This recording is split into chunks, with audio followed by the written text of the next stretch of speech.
चुटकी भर सिंदूर। श्रेया हॉस्पिटल में तुरंत आकर मिलो। यह मैसेज पढ़कर मैं श्रेया की तरफ भाग चला और जैसे ही रिसेप्शन पर उसके विषय में जानकारी लेकर उसके बेड के पास पहुंचा तो उसने तनिक सस्मित भाव से चिटकनी लगाने को कहा। पास बैठते ही मेरा हाथ थाम कर वह बोली, सुनो, क्या अभी तत्काल तुम मुझे वो सुख दे सकते हो जिसकी प्राप्ति के लिए लड़कियां विवाह करती है? बोलो, बोलो ना। मैं चौंक कर खड़ा हो गया और 2 कदम पीछे हटकर अवाक उसको देखने लगा। यह क्या कह रही है? अस्पताल के बिस्तर पर लेटी हुई यह बीमार लड़की।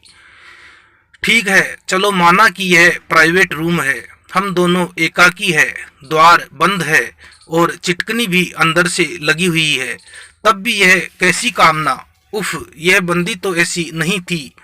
कभी धोखे से भी इसके शरीर को कहीं पर छू जाता था तो तुरंत आंखें तरेरते हुए कहती, ओए चश्मीश, कंट्रोल योर सेल्फ, अदरवाइज मैं डिसकंट्रोल हो गई तो यहीं लत्ते छूट जाएंगे तेरे।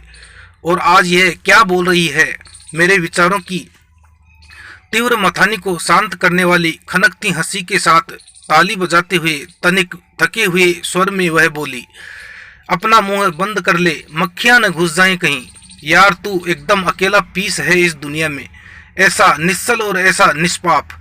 मेरी सहेलियों के लिए भले ही तू बुद्धू और बच्चा हो, किंतु मेरे लिए तो मिस्टर परफेक्ट है।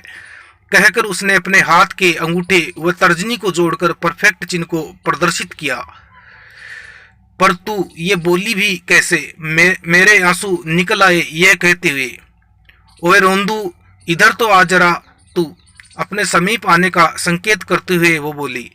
पास जाकर स्टूल पे बैठ गया तो उसने वीगो लगी कलाई उठाकर मेरे चेहरे के आंसू को अपनी उंगलियों से पोंछकर मेरी ठुड्डी पकड़कर बोली, आप बहुत भोले हैं जय। मैं वही चाहती हूँ जो मैंने अभी आपसे कहा। यह लीजिए और मेरी मांग भर दीजिए। इसी के लिए तो हर स्त्री विवाह करती है ना? कहकर दूसरे हाथ से सिंदूर की डिबिया मेरे सामने रखकर वह खिलखिला पड़ी। तभी अटैच्ड बाथरूम से उसके मम्मी पापा, भैया भाभी और छोटी बहन सामने आ गए। मैं एकदम से उठ खड़ा हुआ। मुझे लगा कि अब हड्डी तोड़ पिटाई होने वाली है मेरी। मैं कुछ बोल पाता कि इससे पहले ही उसने मेरी कलाई पकड़ ली और अपने पापा से बोली, और कितनी परीक्षा लोगे इस बेचारे की? मम्मी, क्या अब भी आपको कोई दुविधा है? भैया भाभी, क्या अब भी आप दोनों मुझे लेकर चिंतित हैं? और लाडो, देख लो, ऐसे भी लड़के होते हैं इस दुनिया में। इस बंदे के लिए तो मेरा साथ जैसे सूरज की धरती पर घर बनाकर ठंडक की उपेक्षा करने जैसा रहा है। परिवार के सभी सदस्य सलज्ज खड़े थे, जबकि छोटी बहन फपक फपक कर रो पड़ी। मैंने उसकी तरफ देखा तो वह मुझसे आकर लिपट गई और बोली, माफ करना जीजू, मैं आपको बनावटी भोलू और स्वार्थी समझकर दीदी से बहस करती रहती थी। तभी पापा आगे बढ़े और मेरे कंधे पर हाथ रखते हुए कहा, बेटा, पिछले 27 महीनों में यह आपसे जब जब एकांत में कहीं मिली है तब तब यह अकेली नहीं रही, बल्कि हम में से कोई न कोई इसके आसपास ही रहा है। यह इसकी जानकारी में रहता था। लड़की का पिता सदैव आशंकित रहता है, मैं भी था, इसलिए इसके चुनाव को लेकर मैं सदैव तमाम प्रश्न करता रहता था।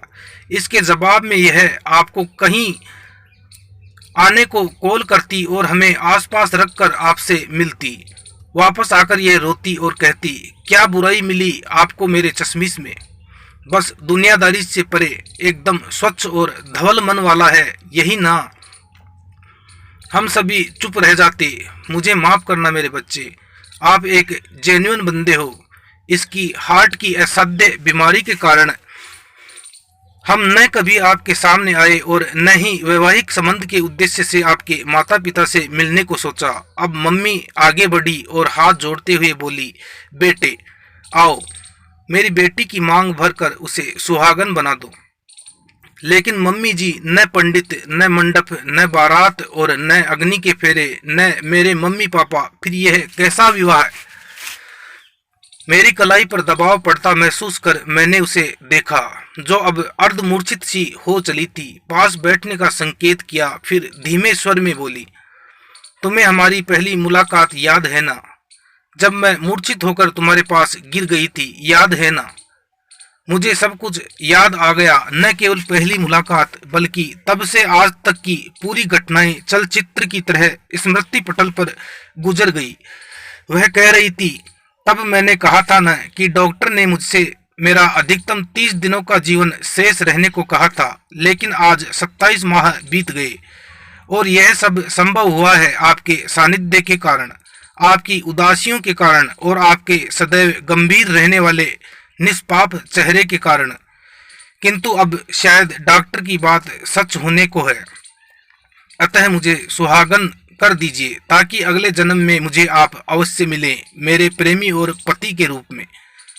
रही बात अग्नि, बारात, पंडित और माता पिता की, तो हमारी पहली मुलाकात में अपने मंदिर परिसर में भगवान के समक्ष अपना हाथ मेरे हाथ में देकर कहा था, अब मैं आपका ही हुआ। क्या आप भूल गए?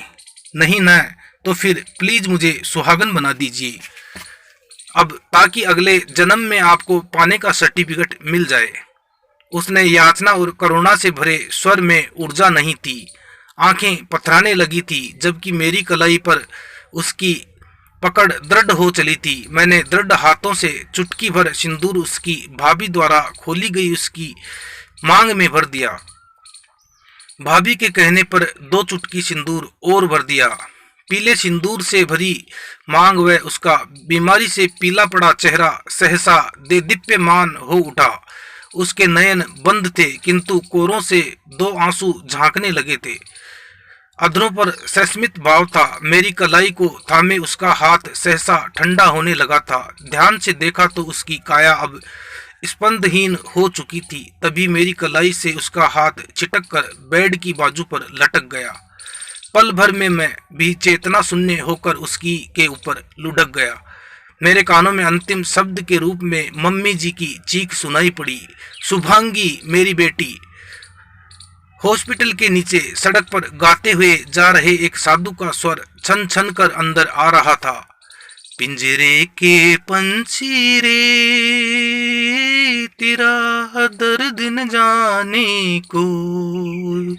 आशा करता हूँ कहानी आपको पसंद आई होगी। इस कहानी पर आपकी क्या राय है हमें कमेंट करके ज़रूर बताएं। कहानी पसंद आई हो तो लाइक और शेयर करना बिल्कुल भी न भूलिए। चैनल पर नए हो तो चैनल को सब्सक्राइब जरूर कीजिए और साथ में घंटी के निशान को ऑल पर सेलेक्ट करें, जिससे कि आने वाले सभी वीडियो के नोटिफिकेशन सबसे पहले आपको मिल सके। कहानी सुनने के लिए आपका बहुत बहुत धन्यवाद।